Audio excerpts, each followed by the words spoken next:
Aujourd'hui, je vous parle d'une décision qui bouleverse des milliers de vies au Québec actuellement. La fin du programme de l'expérience québécoise, le PEC. Une décision politique, mais aux conséquences humaines énormes. Regardez cette vidéo jusqu'à la fin parce que cela peut vous concerner directement. Donc, le gouvernement du Québec a officiellement mis fin au programme de l'expérience québécoise, le fameux PEC. Dans le même temps, le ministre de l'Immigration envoie 1870 nouvelles invitations dans un nouveau programme d'immigration permanente. Sur le papier, cela peut paraître, n'est-ce pas, peut sembler normal, hein, mais dans la réalité, cette fermeture, n'est-ce pas, est vraiment abrupte, n'est-ce pas? Elle laisse des milliers de travailleurs déjà intégrés au Québec sans solution claire. Vous imaginez, mes amis, des gens qui ont vécu 3 ans, 5 ans, n'est-ce pas, en espérant qui ont vécu, ça peut être dans le domaine des études, ça peut être dans un travail pour un contrat que tu as pu renouveler, en espérant que peut-être d'ici là, tu pourras postuler avec ce programme de l'expérience québécoise. Actuellement, ce n'est plus le cas. Du coup, il y a des personnes qui travaillent, il y a des personnes qui payent leurs impôts parmi tous ces gens-là qui sont aujourd'hui, je peux dire, sans direction. Il y en a là des étudiants, des élèves, leurs enfants qui sont déjà ici, qui ont déjà, ils se sont déjà familiarisés avec la culture québécoise. Les enfants qui sont même nés ici, qui connaissent juste le Québec, qui connaissent parler québécois. Et en plus de ça, ils contribuent à l'économie québécoise, se retrouvent soudainement dans l'incertitude totale. L'incertitude totale. C'est vraiment très triste, mais comme on dit souvent, la loi, c'est la loi. Personne n'a à l'abri de la loi. Mais on espère qu'il y aura des arrangements qui pourront, n'est-ce pas, aider ces personnes-là. C'est comme on parle de sélection des travailleurs qualifiés.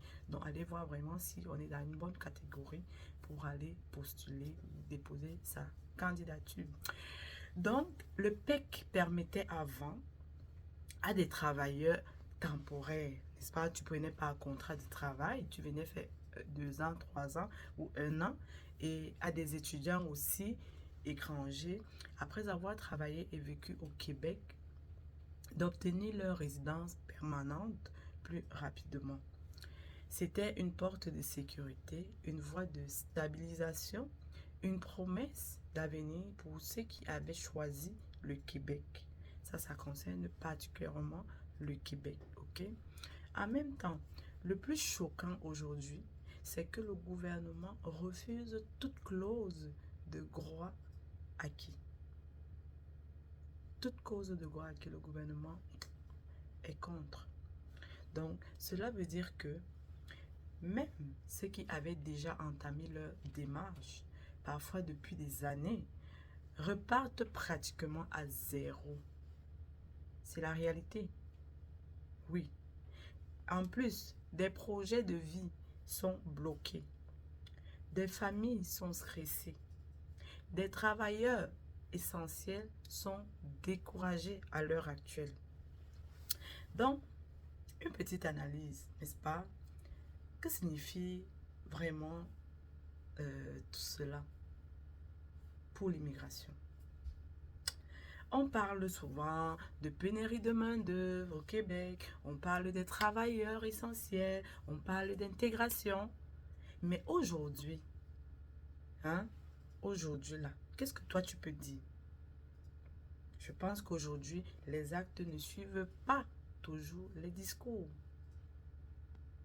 C'est pas évident, mais c'est comme il y a plein de plaintes parce qu'on vient aussi ici, il y a des Québécois, il y a des gens qui vivent, il y avait des gens qui avaient un cours de vie, des façons de faire et tout.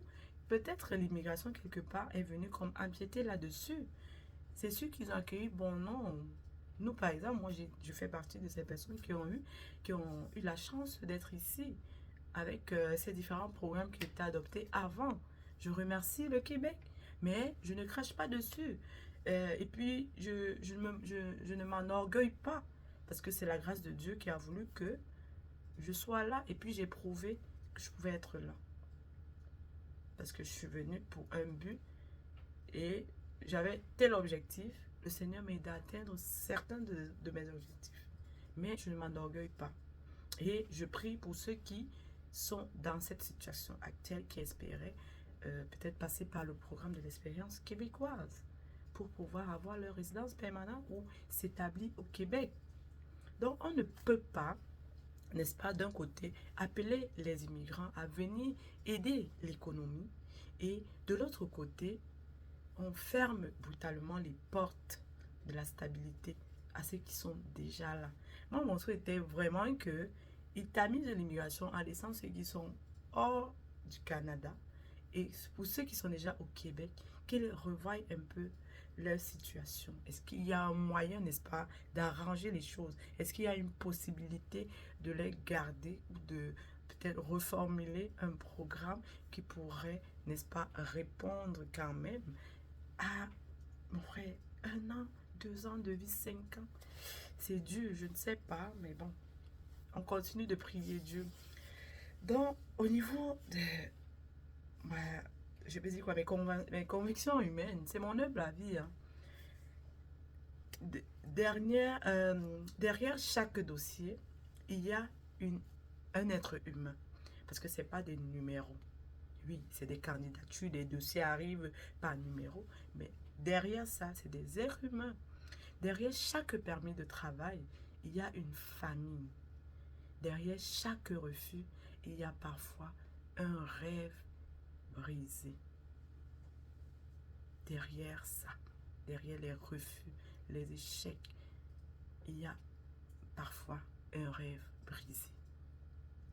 Donc, l'immigration, ce ne sont pas que des chiffres. Il y a un ministre ou un député, si je n'abuse, qui l'a dit que ces immigrants ne sont pas des chiffres ou des numéros, des nombres, des nombres. Ce sont des vies. Je sais que le gouvernement a le cœur, n'est-ce pas, sous la main. Ils ont regardé peut-être sur tous les sphères. J'espère, n'est-ce pas, je crois que rien ne les a échappés pour arriver à cette décision. Parce que c'est des sacrifices, c'est des espoirs. Oui, ces chiffres-là, c'est des espoirs, c'est des sacrifices. Donc, à tous ceux qui vivent cette situation, ce que moi je peux vous dire, c'est de ne pas perdre espoir. Parce que quand tu pries, n'est-ce pas, tu as la foi en ce que tu espères, n'est-ce pas? Il ne faut pas perdre espoir. Il faut garder la tête haute, ne pas baisser les bras. Parce que votre valeur ne dépend pas d'un programme. Si tu es convaincu de tes qualifications, ne lâche pas. Parce qu'il y a toujours, n'est-ce pas, une solution. Donc, votre dignité ne dépend pas d'un système. Continuez à vous informer, comme je vous dis souvent. Allez prendre les formations à la source. Il y a beaucoup de possibilités d'avoir des informations. Les sites sont ouverts à tous les sites du gouvernement, n'est-ce pas, pour pouvoir avoir la bonne information. Continuez à vous former. Ne lâchez pas. Telle expérience, ça aide. Les formations pratiques, techniques, ça aide. Continuez à vous préparer, hein, car les portes finissent toujours par s'ouvrir. Ça, c'est sûr. Si une porte s'ouvre, une porte se ferme, une autre va s'ouvrir. Ça, c'est sûr. À ceux qui savent persévérer. Si tu persévères, sache que si cette porte-ci est fermée, il y a une autre porte qui s'est ouverte au même moment pour toi. Donc, ne lâche pas les bras pour dire que tu te lamentes, que non. Non, non, non. Il y a espoir. Donc, les politiques migratoires doivent être humaines, n'est-ce pas, prévisibles et justes. On ne construit pas une société forte en créant de l'instabilité chez ceux qui la font avancer. Hmm? Donc, ce que moi je vais vous demander ici, c'est que, et vous, qu'en pensez-vous? Est-ce que une décision, est-ce que c'est une décision juste? Est-ce que c'est une décision responsable? Est-ce que c'est une décision injuste envers les travailleurs déjà intégrés? Dis-moi, qu'est-ce que toi tu penses? Donc, au final, si cette vidéo vous a informé, partagez-la, partagez l'information. Si elle vous a touché, laissez un like et surtout, abonnez-vous, mes amis, pour d'autres vidéos éducatives sur l'immigration, sur la société et l'actualité qui nous concerne tous. Donc ici, moi, je vous informe, on élève et on bâtit ensemble. Donc, voilà, n'hésite pas à partager la vidéo.